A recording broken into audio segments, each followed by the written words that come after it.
হিন্দু পুরাণে রাধা ও কৃষ্ণের প্রেম কাহিনী চিরন্তর ভালোবাসার প্রতীক হিসেবে পরিচিত। তবে এই দিব্য প্রেমের পরিসমাপ্তি কিভাবে ঘটেছিল, রাধার মৃত্যু কেমন হয়েছিল, এই বিষয়গুলো অনেকের কাছেই অজানা রয়ে গেছে। পুরাণ অনুযায়ী রাধার মৃত্যু একটি গভীর আধ্যাত্মিক যাত্রার পরিণতি ছিল, যেখানে তিনি শেষ পর্যন্ত কৃষ্ণের বাঁশির সুরের মধ্যে শান্তিতে এই পৃথিবী ত্যাগ করেছিলেন। কৃষ্ণ রাধার মৃত্যু সহ্য করতে না পেরে প্রেমের প্রতীকী সমাপ্তি হিসেবে তার বাঁশি ভেঙে ফেলেছিলেন এবং সেই থেকে আর কখনো বাঁশি বা অন্য কোনো বাদ্যযন্ত্র বাজাননি তিনি। রাধার জীবনের শেষ অধ্যায় শুরু হয় যখন তিনি সমস্ত পার্থিব দায়িত্ব থেকে মুক্ত হয়ে কৃষ্ণের সাথে শেষবারের মতো দেখা করার জন্য দ্বারকায় যাত্রা করেন। এই যাত্রা ছিল তার জীবনের সবচেয়ে গুরুত্বপূর্ণ সিদ্ধান্ত, যা তার আধ্যাত্মিক বিকাশের চূড়ান্ত পর্যায়ের ইঙ্গিত বহন করে।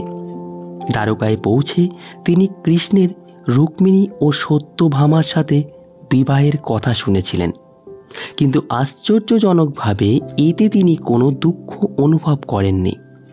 এটি দেখায় যে রাধার প্রেম পার্থিব ঈর্ষা বা অধিকার বোধের ঊর্ধ্বে উঠে গিয়েছিল। কৃষ্ণ রাধাকে দেখে অত্যন্ত আনন্দিত হয়েছিলেন এবং তারা দীর্ঘক্ষণ একসাথে কথা বলেছিলেন। তবে দ্বারকার কেউ রাধাকে চিনত না, যা তার অবস্থানের জটিলতা প্রকাশ করে। এই পরিস্থিতিতে রাধা কৃষ্ণকে অনুরোধ করেছিলেন তাকে রাজপ্রাসাদে একজন দেবিকা হিসেবে নিয়োগ দিতে। এই সিদ্ধান্ত রাধার চরিত্রের গভীরতা এবং তার ত্যাগের মানসিকতা প্রদর্শন করে। দ্বারকার রাজপ্রাসাদে অবস্থানকালে রাধা সারাদিন সেখানে থাকতেন এবং সুযোগ পেলে কৃষ্ণকে দেখতে যেতেন। তবে প্রাসাদের জাঁকজমকপূর্ণ পরিবেশে রাধা আগের মতো কৃষ্ণের সাথে সেই গভীর আধ্যাত্মিক সংযোগ অনুভব করতে পারেননি। বৃন্দাবনের সরল গ্রাম্য পরিবেশে যে নিবিড় সম্পর্ক গড়ে উঠেছিল, দ্বারকার রাজকীয় পরিবেশে তা আর পূর্বের মতো ছিল না। এই পরিবর্তন রাধার জন্য অত্যন্ত কষ্টকর ছিল এবং তার মনে গভীর আধ্যাত্মিক অসন্তুষ্টির সৃষ্টি করেছিল। এই অভিজ্ঞতা রাধাকে একটি গুরুত্বপূর্ণ উপলব্ধিতে পৌঁছাতে সাহায্য করে যে সত্যিকারের আধ্যাত্মিক মিলন শুধু শারীরিক উপস্থিতিতে নয়, বরং আত্মার গভীর সংযোগে নিহিত। প্রাসাদের আড়ম্বরপূর্ণ পরিবেশ তাদের সম্পর্কে সেই সহজ, স্বাভাবিক এবং পবিত্র দিকটিকে ব্যাহত করছিল। এই উপলব্ধি রাধাকে একটি কঠিন কিন্তু প্রয়োজনীয় সিদ্ধান্ত নিতে প্রেরণা দেয়। প্রাসাদে আধ্যাত্মিক তৃপ্তি না পেয়ে রাধা কৃষ্ণের সাথে গভীর আধ্যাত্মিক সম্পর্ক স্থাপনের লক্ষ্যে প্রাসাদ ছেড়ে যাওয়ার সিদ্ধান্ত নিয়েছিলেন। এই সিদ্ধান্ত ছিল তার আধ্যাত্মিক বিবর্তনের একটি গুরুত্বপূর্ণ পদক্ষেপ। রাধার প্রাসাদ ত্যাগ করে সন্ন্যাসিনী হওয়ার সিদ্ধান্ত তার চরিত্রের পরিপক্কতা এবং আধ্যাত্মিক উন্নতির প্রমাণ বহন করে। তিনি বুঝতে পেরেছিলেন যে সত্যিকারের ভালোবাসা এবং আধ্যাত্মিক মিলন পার্থিব বন্ধন এবং বাহ্যিক পরিবেশের ঊর্ধ্বে। রাধার এই সিদ্ধান্ত শুধু একটি ব্যক্তিগত পছন্দ ছিল না, বরং এটি ছিল একটি গভীর আধ্যাত্মিক অন্বেষণের ফলাফল। তিনি অনুভব করেছিলেন যে কৃষ্ণের সাথে তার প্রকৃত সম্পর্ক পুনরুদ্ধার করতে হলে তাকে সমস্ত পার্থিব আকর্ষণ ও বাধা থেকে মুক্ত হতে হবে। এই মুক্তির পথ ছিল সন্ন্যাস গ্রহণ, যা তাকে সম্পূর্ণভাবে আধ্যাত্মিক জীবনে নিমগ্ন হতে সাহায্য করবে। রাধার শেষ ইচ্ছা। রাধার জীবনের চূড়ান্ত মুহূর্তগুলো ছিল অত্যন্ত মর্মস্পর্শী এবং পবিত্র। তার শেষ মুহূর্তে তিনি কৃষ্ণের বাঁশি শোনার ইচ্ছা প্রকাশ করেছিলেন, যে বাঁশির সুর বৃন্দাবনে তার হৃদয়ের প্রিয় সঙ্গী ছিল। এই ইচ্ছা ছিল তার জীবনের সবচেয়ে প্রিয় স্মৃতিগুলোর সাথে যুক্ত, যখন তিনি এবং কৃষ্ণ বৃন্দাবনের নির্মল পরিবেশে একসাথে সময় কাটাতেন। বাঁশির সুর ছিল তার প্রেমের প্রতীক এবং আধ্যাত্মিক সংযোগের মাধ্যম। কৃষ্ণ রাধার এই শেষ ইচ্ছাকে সম্মান করে তার জন্য বাঁশি বাজিয়েছিলেন। এই মুহূর্তটি ছিল অত্যন্ত পবিত্র এবং দিব্য, যেখানে প্রেমিক এবং প্রেমিকার মধ্যে সম্পূর্ণ আত্মিক মিলন ঘটেছিল। কৃষ্ণের বাঁশির মধুর সুরের মধ্যে রাধা শান্তিতে এই পৃথিবী ছেড়ে চলে গেছেন। তার মৃত্যু ছিল একটি আধ্যাত্মিক যাত্রার চূড়ান্ত পরিণতি, যেখানে তিনি সম্পূর্ণ প্রশান্তি এবং তৃপ্তির সাথে পরলোক গমন করেছেন। কৃষ্ণের শোক এবং বাঁশি ত্যাগ। রাধার মৃত্যু কৃষ্ণের জন্য ছিল অসহনীয় বেদনার কারণ। তিনি রাধার মৃত্যু সহ্য করতে পারেননি এবং প্রেমের প্রতীকী সমাপ্তি হিসেবে তার প্রিয় বাঁশি ভেঙে ঝোপের মধ্যে ফেলে দিয়েছিলেন।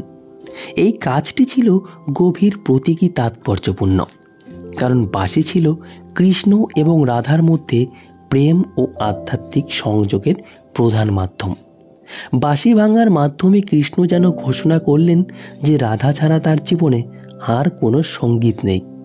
এই ঘটনার পর থেকে কৃষ্ণ আর কখনো বাঁশি বা জীবনের অন্য কোনো বাদ্যযন্ত্র বাজাননি। এটি দেখায় যে রাধার সাথে কৃষ্ণের সম্পর্ক কতটা গভীর এবং অনন্য ছিল। বাঁশির সুর যে শুধুমাত্র রাধার জন্যই ছিল এবং তার অনুপস্থিতিতে সেই সুরের কোনো অর্থ বা আনন্দ আর অবশিষ্ট রইল না। এই ত্যাগ কৃষ্ণের প্রেমের গভীরতা এবং রাধার প্রতি তার চিরন্তন ভালোবাসার প্রমাণ বহন করে। রাধার পূর্ব জীবন এবং বিবাহ। রাধার মৃত্যুর পূর্ণ প্রেক্ষাপট বুঝতে হলে তার জীবনের পূর্ববর্তী ঘটনাগুলো জানা প্রয়োজন। তিনি রেপালি গ্রামে বৃষভানু ও কীর্তি দেবীর কন্যা হিসাবে জন্মগ্রহণ করেছিলেন এবং তাকে দেবী লক্ষ্মীর অবতার বলে বিশ্বাস করা হতো। কৃষ্ণ মথুরা ত্যাগ করার পর সামাজিক নিয়ম অনুযায়ী রাধা অয়ান নামক এক ব্যক্তিকে বিয়ে করেছিলেন। তবে বিবাহিত জীবনেও তার কৃষ্ণের প্রতি ভালোবাসা কখনো কমেননি। রাধার এই বিবাহ ছিল সামাজিক প্রয়োজনে, কিন্তু তার হৃদয় সর্বদা কৃষ্ণের প্রতি নিবেদিত ছিল। তিনি তার সমস্ত পার্থিব দায়িত্ব পালন করেছিলেন, কিন্তু আধ্যাত্মিকভাবে তিনি সর্বদা কৃষ্ণের সাথে যুক্ত ছিলেন। এই দ্বৈত জীবন রাধার চরিত্রের জটিলতা এবং তার আধ্যাত্মিক শক্তির পরিচয় দেয়। তিনি প্রমাণ করেছিলেন যে সত্যিকারের প্রেম এবং ভক্তি সামাজিক বন্ধন এবং পরিস্থিতির দ্বারা সীমাবদ্ধ নয়। রাধার মৃত্যু হিন্দু পুরাণের একটি গভীর আধ্যাত্মিক শিক্ষা বহন করে। তার জীবনের শেষ অধ্যায় দেখায় যে সত্যিকারের প্রেম এবং ভক্তি কিভাবে একজন ব্যক্তিকে পার্থিব বন্ধন থেকে মুক্ত করে উচ্চতর আধ্যাত্মিক স্তরে নিয়ে যেতে পারে। রাধার প্রাসাদ ত্যাগ এবং সন্ন্যাস গ্রহণের সিদ্ধান্ত তার আধ্যাত্মিক পরিপক্কতার প্রমাণ। সেখানে তিনি বুঝতে পেরেছিলেন যে সত্যিকারের মিলন বাহ্যিক পরিবেশের ওপর গ্রহণের সিদ্ধান্ত তার আধ্যাত্মিক পরিপক্কতার প্রমাণ। সেখানে তিনি বুঝতে পেরেছিলেন যে সত্যিকারের মিলন বাহ্যিক পরিবেশের ওপর নির্ভর করে না। তো বন্ধুরা, এই ছিল আজকের কাহিনী। সবাই মিলে একবার বলে উঠুন, জয় শ্রীকৃষ্ণ, জয় রাধা রানীর জয়। আবার দেখা হবে পরের ভিডিওতে। ততক্ষণে ভালো থাকবেন, সুস্থ থাকবেন। ধন্যবাদ সকলকে।